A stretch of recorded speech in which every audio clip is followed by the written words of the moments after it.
Hello guys! Welcome back to my vlog. So, nandito na naman si Mamita. I will just give you an update with my greenhouse and the renovation of my greenhouse in the yard of my house. So, this is the place where I have a new renovation of my greenhouse. So, I just used voiceover because there's a lot of noise here beside the house.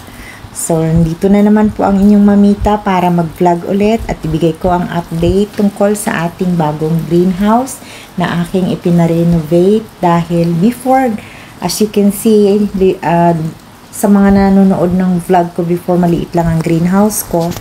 Pero malaki ang capacity noon kahit maliit lang. So, ngayon guys, nandito na naman tayo at medyo napaganda ko na ng konti ang aking greenhouse. At malaki-laki na siya. Malaki na siya compare sa dati. Nandito lang ito sa gilid ng aking bahay. So, sa ngayon guys is mayroon na tayong 2 table sa loob ng greenhouse. At saka mayroon tayong mga nasa walls. At ipapakita ko sa inyo mamaya ang aking mga nasimula na. So, mayroon na rin yan tayong mga na ilagay ng mga tanim. So, ibibigay ko sa inyo ang update sa aking greenhouse. So, hindi tayo makapag-video ng maayos dahil syempre may mga music sa ating mga neighbor. So, maraming salamat sa mga subscribers ko na nandyan pa rin at patuloy na sumusuporta sa aking channel. So, guys, nandito tayo ngayon sa labas. At ipapakita ko sa inyo mamaya ang mga nangyari sa aking greenhouse. So, meron na tayo ngayong tables dyan. Nandito lang ito guys, sa tapat lang. Ayan. Makikita nyo, meron na akong malaking table, mahabang table dyan na ang laman yan ay Kratky ang method na ginamit ko. So, Kratky and then meron akong NFT sa kabilang side. So, mayroon niyang mga seedlings na nakatanim na sa ngayon. So, inaantay na lang natin na lumaki sila. So, maybe after 2 weeks or 3 weeks, magbibigay ako ulit ng panibagong update para makita niyo kung ano ang mga ganap sa aking greenhouse. So, ito guys, nakaupo lang tayo dito sa labas ng aming maliit na terrace para makita natin ang ating greenhouse. At napakasarap dito guys, magkape-kape dahil makikita nyo ang mga tanim. So, ayan. Ganyan ang mga ganap dito sa aking side ng aming bahay. So, ayan guys. Kunting pasilip-silip dahil wala tayong magagawang iba. So, ito lang muna ang aking ibibigay na update. Medyo napakainit dito sa amin guys. At saka, hindi mo masyadong ano yung panahon dahil minsan biglang uulan. Tsaka, iinit na naman.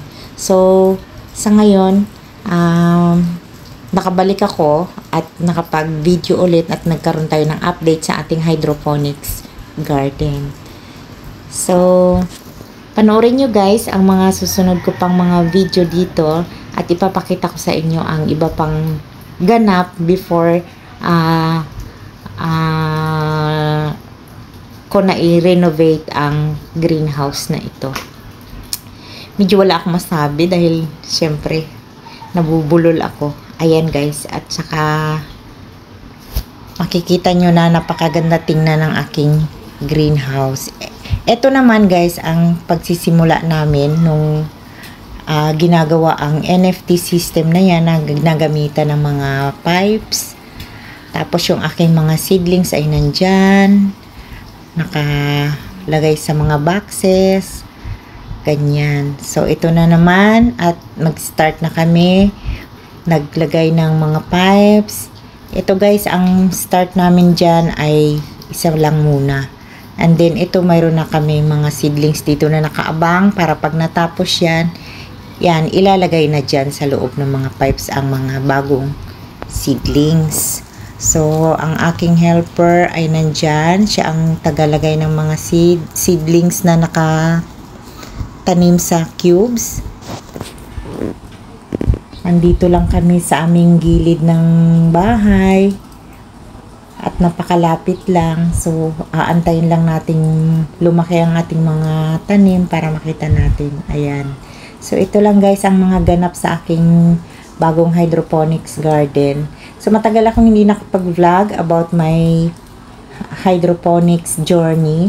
So, eto na ngayon dahil naging busy ako. So, pagbalik ko, ayan, mayroon na akong nagawang update sa aking mga lettuce na tanim.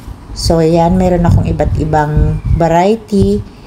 Ito naman yung mga variety na gustong-gusto ng mga restaurants na sinusuplayan ko. Ito kasi ang talagang request nila sa akin.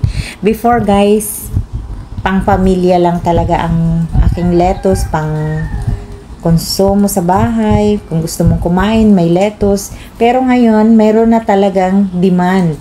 So, yung hindi lang pang pamilya, pang negosyo na.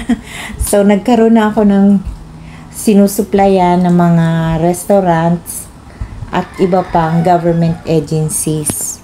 So, ito na ngayon ang ating update sa ating NFT. Ito yung NFT, ito yung bago kong nagawa na bagong system na ginagamit. So, itong nasa box, ang tawag dito ay Kratky method. So, maraming bagay ang nangyari dahil sa tayo biglang nawala at medyo nagpahinga ng konti sa pagbablog, but now mag-update tayo sa ating Mamita channel. Ayan po, andito na naman po tayo. Shout out nga pala sa ating mga supporters kay Kapitbahay USA. Kamusta ka na, madam? At saka kay Kabayang Nida, April Petit, shout out to everyone. Kay Floor, hindi ko na naman sila maisa-isa dahil nakakalimutan ko. So, ayan na naman po ang inyong mamita at makakalimutin na naman. So, enjoy lang po natin ang ating pag-vlog at ito po ang ating update sa ating hydroponics garden. So, this is just a small garden in the yard, so I hope you will like it. And I'm still learning from other uploader on how they grow a lettuce in the farm. So I keep on trying and trying. So finally I succeed. I have this abundant lettuce, as you can see, very healthy, and I'm very happy na meron na akong na-produce na ganito karaming lettuce. Bye-bye!